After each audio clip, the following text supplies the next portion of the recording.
Bismillahirrahmanirrahim. Assalamualaikum warahmatullahi wabarakatuh. Berjumpa kita lagi pada pembelajaran IPA.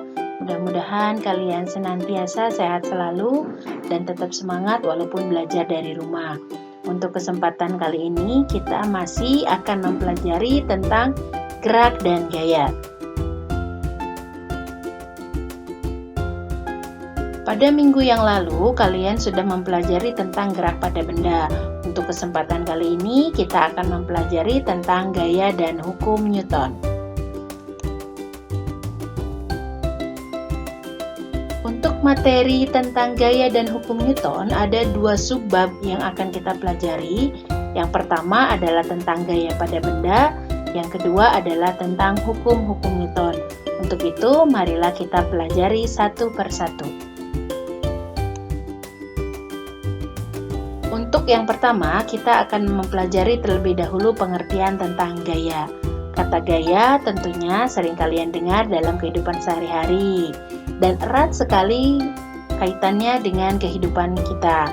Misalnya ketika kalian mendorong meja, ketika kalian mendorong pintu, ketika kalian menarik suatu benda dengan tangan, nah itu berarti kalian sudah memberikan gaya pada benda tersebut. Apa itu gaya? Gaya adalah tarikan, dorongan, tendangan, kayuhan, ataupun hal-hal lain yang bekerja pada suatu benda. Ketika gaya bekerja pada suatu benda, maka gaya tersebut dapat memberikan pengaruh pada benda tersebut. Apa saja pengaruh gaya terhadap benda? Yang pertama, gaya dapat menggerakkan benda yang diam. Ketika meja diam, kalian dorong, maka meja tersebut menjadi bergerak. Berarti gaya menyebabkan benda yang diam menjadi bergerak. Yang kedua, membuat benda bergerak menjadi diam. Contoh, ketika mobil sedang melaju kencang, tiba-tiba ada yang nyebrang. Mobil tersebut direm mendadak. Mobil tersebut berhenti. Nah, ada gaya yang bekerja. Berarti menyebabkan benda yang bergerak menjadi diam. Yang ketiga, mengubah kecepatan gerak benda. Misalnya, ketika ada meja yang didorong oleh satu orang, kemudian meja tersebut dibantu didorong oleh orang lain. Karena gaya yang bekerja besar, maka benda tersebut akan bergerak dengan lebih cepat. Yang keempat, mengubah arah gerak benda. Contohnya, ketika main biliar, satu bola disodok, maka bola yang lain arahnya bisa berubah. Kemudian yang kelima, mengubah bentuk benda. Misalnya kalian melemparkan kaleng dengan sangat keras ke dinding tembok, kaleng itu bisa mengalami perubahan bentuk. Sehingga dapat disimpulkan gaya adalah tarikan, dorongan, tendangan, kayuhan, ataupun hal-hal lain yang menyebabkan benda bergerak atau berhenti dari gerakannya itu. Selain pengertian gaya, kita akan bahas juga tentang yang pertama adalah resultan gaya. Resultan gaya itu disebut juga dengan perpaduan dua gaya atau lebih, atau disebut juga dengan jumlah gaya. Yang kedua, kita juga akan mempelajari tentang jenis-jenis gaya. Ada gaya sentuh dan gaya tak sentuh, dan juga akan mempelajari tentang gaya gesek dan gaya berat.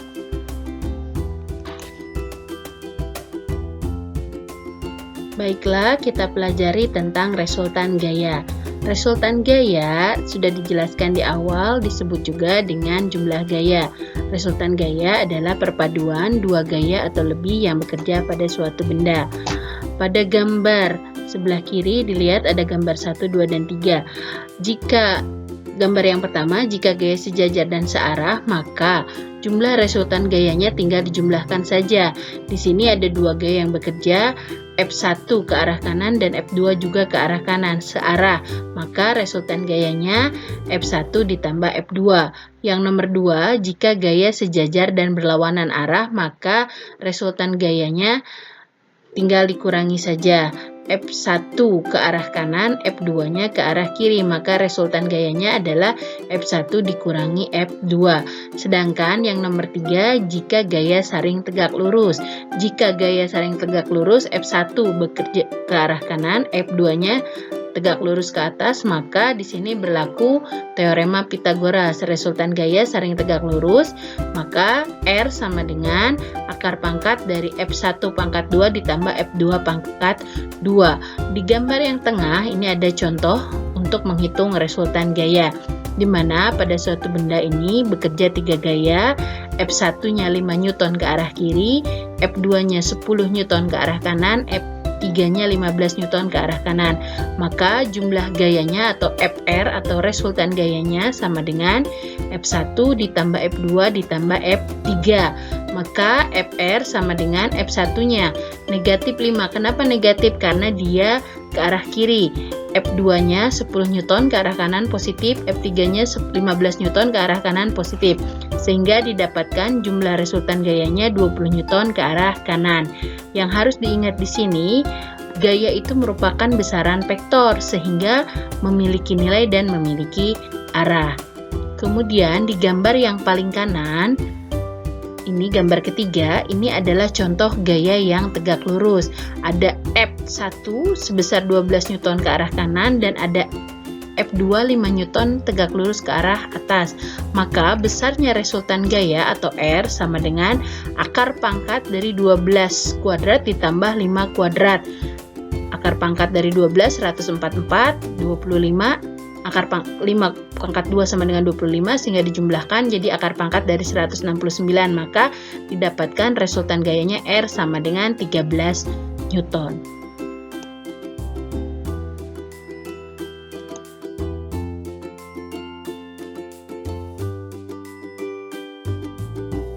Selanjutnya kita akan bahas jenis-jenis gaya. Secara garis besar, jenis gaya dibedakan menjadi dua, ada gaya sentuh dan ada gaya tak sentuh. Gaya sentuh itu adalah gaya yang muncul akibat adanya sentuhan atau interaksi dari dua objek atau lebih, sedangkan gaya tak sentuh itu gaya yang timbul tanpa membutuhkan sentuhan atau interaksi langsung tanpa benda. Gaya sentuh itu sendiri contohnya ada gaya otot, gaya pegas, gaya gesek, gaya mesin, sedangkan gaya tak sentuh gaya magnet, gaya gravitasi, gaya listrik, dan gaya berat. Apa itu gaya otot? Gaya otot itu adalah gaya yang dihasilkan oleh kerja otot manusia atau hewan. Contohnya saat Anda mengangkat, mendorong, menarik sebuah benda dengan tangan. Nah, otot berarti bekerja dan menghasilkan sebuah gaya. Kalau gaya gesek itu adalah gaya yang timbul ketika ada dua benda atau dua objek yang saling bersentuhan atau bergesekan. Contohnya ketika berjalan terjadi gesekan antara kaki dengan lantai, atau contoh lainnya antara ban mobil dengan permukaan jalan aspal. Nah, besarnya gaya gesek ini tergantung pada permukaan benda yang saling bergesekan. Kemudian gaya pegas. Gaya pegas ini dihasilkan dari benda-benda yang memiliki sifat pegas atau elastis. Contohnya per, karet, seperti pada ketapel. Kemudian gaya mesin. Sesuai namanya, gaya ini dihasilkan oleh kerja mesin. Gaya mesin ini mudah ditemukan sekali dalam kehidupan sehari-hari, misalnya motor atau mobil. Nah, gaya otot, gaya gesek, gaya pegas, gaya mesin ini termasuk dari gaya sentuh. Ini gaya tak sentuh. Contoh dari gaya tak sentuh yang pertama adalah gaya magnet. Gaya ini timbul akibat adanya tarikan atau dorongan yang disebabkan oleh magnet. Contohnya, ketika magnet didekatkan dengan logam atau misalnya dengan paku, maka paku tersebut akan tertarik oleh magnet karena ada gaya magnet. Contoh yang kedua dari gaya tak sentuh adalah gaya gravitasi. Gaya gravitasi adalah gaya tarik-menarik antar benda atau partikel yang memiliki massa. Jadi gravitasi ini tidak hanya dimiliki oleh gaya tarik bumi saja, semua benda di alam semesta ini memiliki gaya gravitasi. Contoh yang berikutnya dari gaya tak sentuh adalah gaya listrik. Gaya ini terjadi ketika ada muatan-muatan listrik yang bekerja. Contoh sederhananya adalah barang-barang elektronik yang sering kita pakai dalam kehidupan sehari-hari. Misalnya kipas angin dapat bergerak karena dipengaruhi oleh gaya listrik. Contoh yang keempat dari gaya tak sentuh adalah gaya berat. Berat adalah gaya yang disebabkan oleh adanya gravitasi terhadap suatu benda yang memiliki massa. Jadi berat dan massa ini memiliki pengertian yang berbeda. Massa benda tidak akan berubah karena tidak dipengaruhi oleh gravitasi, tetapi berat bisa mengalami perubahan tergantung dari besarnya gaya gravitasi. Untuk selanjutnya, kita akan mempelajari tentang hukum-hukum Newton.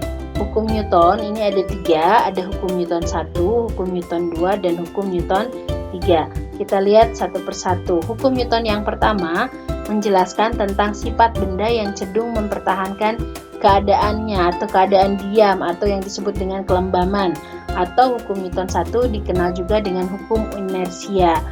Secara singkat dirumuskan bahwa dalam hukum Newton 1, jika jumlah gaya yang bekerja sama dengan 0, maka benda tersebut akan tetap diam dan mempertahankan keadaannya. Sedangkan hukum Newton 2, jika ada resultan gaya yang bekerja pada suatu benda, akan dihasilkan suatu percepatan dalam arah yang sama dengan resultan gaya. Sigma F sama dengan M kali A. Hukum Newton 3, jika benda pertama mengerjakan gaya pada benda kedua akan mengerjakan gaya pada benda pertama dengan nilai atau yang besar yang sama tetapi arahnya berlawanan, atau hukum Newton 3 dikenal juga dengan hukum aksi reaksi, di mana jumlah gaya aksi itu sama dengan jumlah gaya reaksi tapi arahnya berlawanan. Kita lihat lagi hukum Newton ke-1. Secara matematis, hukum Newton 1 dinyatakan jumlah gaya sama dengan 0. Jika resultan gaya yang bekerja pada benda sama dengan 0, maka benda yang mula-mula diam akan tetap diam. Benda yang mula-mula bergerak lurus beraturan akan tetap lurus beraturan dengan kecepatan tetap. Artinya, jika pada suatu benda jumlah gayanya sama dengan 0 dan benda itu sedang dalam keadaan diam, maka benda itu akan tetap diam. Tapi kalau benda itu sedang bergerak dengan kecepatan dengan gerak lurus beraturan dan kecepatan tetap, maka benda tersebut akan bergerak dengan kecepatan yang sama. Ini hukum Newton 1 contohnya yang sering sekali terjadi dalam kehidupan sehari-hari. Ketika mobil sedang bergerak dengan kecepatan yang tinggi, kemudian tiba-tiba direm mendadak, maka tubuh kita yang ada di dalam kendaraan akan maju ke depan tapi akan kembali lagi ke posisi semula. Ini mempertahankan keadaan diam atau kelembaman.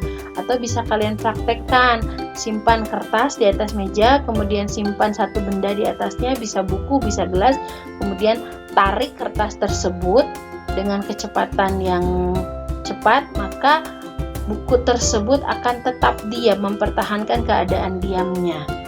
Nah, di gambar yang paling bawah juga kelihatan mobil yang semula diam, mobil tiba-tiba bergerak, maka penumpang yang ada di dalam mobil akan maju ke depan, bergerak ke depan, tapi nanti akan mundur lagi ke belakang. Ini yang disebut dengan hukum kelembaman atau inersia.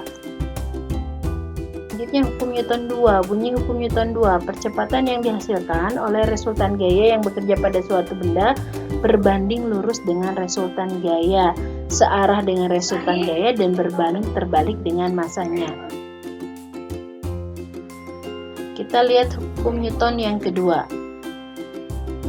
Sigma F atau jumlah gaya sama dengan M dikali A. Jadi jumlah gaya yang bekerja pada suatu benda dipengaruhi oleh massa dan percepatan benda.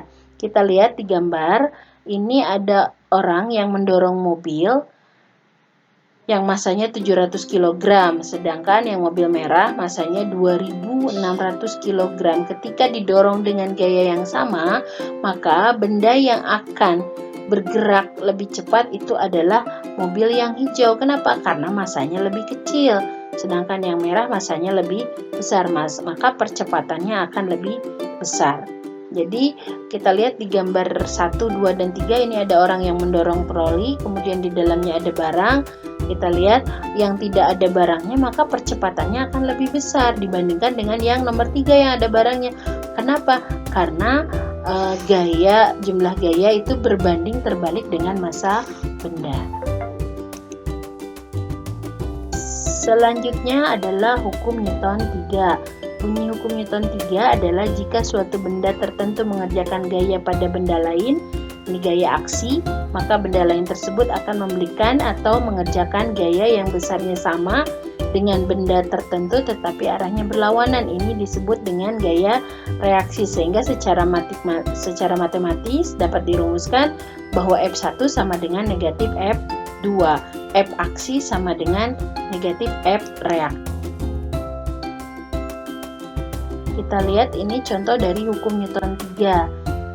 Ya, F aksi sama dengan F reaksi. Di sini ada orang yang di atas perahu, kemudian dia menggerakkan kaki ke depan, maka aksinya ke belakang, reaksinya ke depan. Atau roket, ketika roket itu meluncur, maka ada gaya aksi dan ada gaya reaksi. Atau ketika main panahan, ada F aksi, ada F reaksi. Kita tarik ketapelnya atau karetnya ke belakang, itu gaya aksi, tapi panahnya meluncur ke depan, ini berarti reaksi. Oke, baik, berikutnya di sini ada contoh soal. Sebuah benda masanya 2 kg ditarik oleh seorang anak dengan gaya 60 Newton dalam arah mendatar. Berapa percepatan yang dialami benda tersebut? Dari soal ini diketahui masanya atau M sama dengan 2 kg, gayanya F-nya 60 Newton. Yang ditanya berapa percepatan bendanya atau A-nya. Kita tahu bahwa F sama dengan M kali A, sehingga A sama dengan F dibagi M. Tinggal masukkan F-nya 60 Newton, M-nya 2 kg. 60 dibagi 2, 30 meter per second pangkat 2. Jadi percepatannya adalah 30 meter per second pangkat 2. Contoh selanjutnya, Hasan, Mardi, dan Dayat bekerja sama menggerakkan gerobak seperti pada gambar berikut. Ada 3 orang, 2 orang yang mendorong, F1-nya 150 Newton, F2-nya juga 100 Newton, lalu ada yang menarik F3 150 Newton, berarti gayanya bekerja searah ketiga-tiganya. Diketahui massa gerobak beserta isinya sebesar 250 kg. Apabila gaya gesek yang dialami gerobak sebesar 200 Newton, tentukan resultan gaya pada gerobak dan percepatan gerobak. Dari soal tersebut diketahui tadi F1, F2, dan F3 masing-masing. Kemudian ada gaya geseknya 200 Newton dan ada massa benda 250 kg. Yang ditanya adalah resultan gaya dan percepatan. Resultan gayanya berarti karena di sini ada gaya gesek itu bekerjanya berlawanan arah. Berarti kita jumlahkan ketiga gayanya, F1, F2 ditambah F3 dikurangi F atau gaya geseknya. Kenapa dikurangi? Karena gaya gesek bekerjanya berlawanan arah. F1-nya 150 Newton, F2-nya 100 Newton, F3-nya 150 Newton, dikurangi gaya geseknya 200 Newton, sehingga jumlahnya 200 Newton. Jadi resultan gayanya 200 Newton ke arah kanan. Percepatannya berapa? Tinggal kita masukkan. Percepatan berarti resultan gaya dibagi massa. Jumlah resultan gaya tadi yang sudah kita hitung 200 Newton dibagi massanya 250 kg. Dapatkan 0,8 meter per second pangkat 2. Itu percepatannya. Contoh soal yang ketiga. Massa Siska di permukaan bumi 54 kg. Berapa massa berat Siska di bumi? Yang B, jika percepatan gravitasi di bulan 1/6 kali percepatan gravitasi di bumi, berapa berat Siska seandainya ia menjadi astronot dan mendarat di bulan? Nah, ini berarti kita menghitung perbedaan berat Siska di bumi dan berat Siska di bulan. Yang penyelesaiannya kita lihat, karena percepatan gravitasi di bumi tidak diketahui, kita dapat menggunakan harga percepatan gravitasi bumi yaitu 9,8 meter per second pangkat 2. Massa Siska di bumi 54 kg. Untuk menghitung berat, kita tinggal mengalihkan antara massa dengan gravitasi. W sama dengan M dikali G. W-nya 54 kg, gravitasi buminya 9,8, sehingga kita dapatkan berat Siska di bumi 529,2 Newton. Sedangkan berat Siska di bulan, karena gravitasi di bulan 1/6 dari gravitasi di bumi, maka beratnya 1/6 dikali 54 kg dikali 9,8 sama dengan 78,4 Newton.